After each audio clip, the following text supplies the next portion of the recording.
All right, welcome back, my dear students. So I want you to go to your admin index.php file, right? This is where we're going to be actually writing this, and we can write this here and wrap it up and put it in a function, all right? And which I suggest you do that so that way you can keep this clean, all right?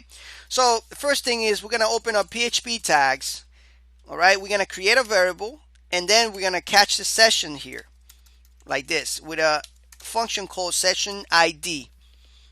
Basically, this function here is just going to have the ID of any user that logs into our admin area or index. All right. Basically, we already have a session started, right? I believe it's in admin header or something like that.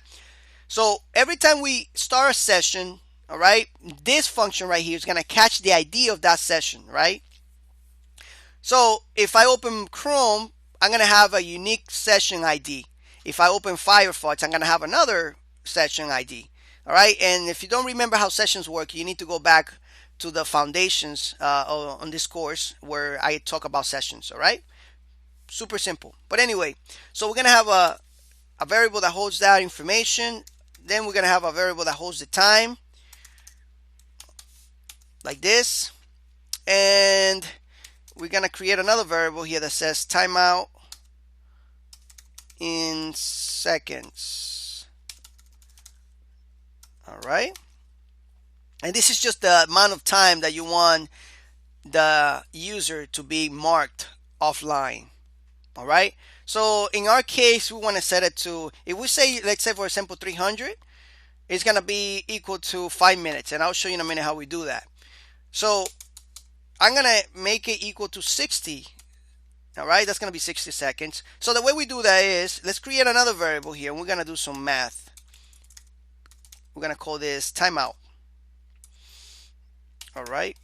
And all we got to do is minus that with this timeout in seconds. And that's just going to give us that timeout variable that we need.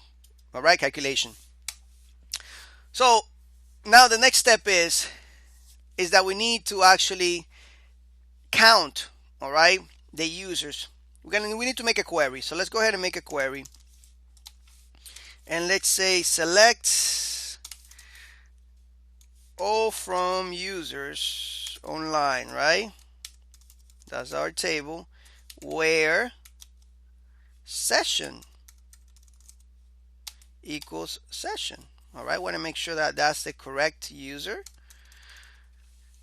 All right. So once we have that, then we say, you know what, send a query. MySQLi query. We put a connection right here, of course, always, and then we send in the query. All right, and then we say, you know what, just count it, and let's use the function MySQLi num rows for that. There we go. So now we have the count, all right, of how many users, right? So now we say if the count is equal to null, which means nothing is there, not even an empty string, just nothing.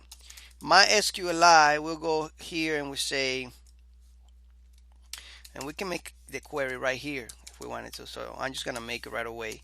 I'm gonna say, you know what, connection, just to make it short, and then we say insert into users online.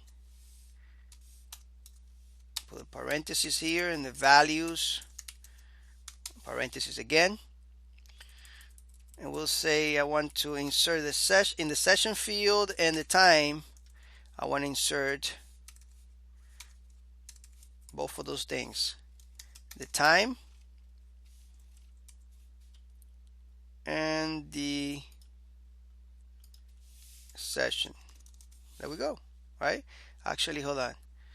Make sure that you got it in the correct field, okay? Session and then time. They don't align, you're gonna put the wrong information in the wrong fields. All right. Else, all right, that means that we already have a user logged in, right? right here, let me explain this a little bit. Actually, let me delete this. We'll do this in the next lecture. Let me explain what we're doing here. So basically, we're counting to see if anybody's online, right? If nobody's online, then we're going to insert the time. That means it, hold on. All right, sorry about that. If for some reason we find out that my SQLite known rows is equal to none, right? That means it's a new user just logged in. We are going to be inserting the time and the session to that table. So that way we're going to keep track of that user with the time and the session, all right? So in the next lecture, we'll continue with the else statement. But make sure that you understand this, all right? Very simple. So anyway, thank you so much, and I'll see you in the next lecture.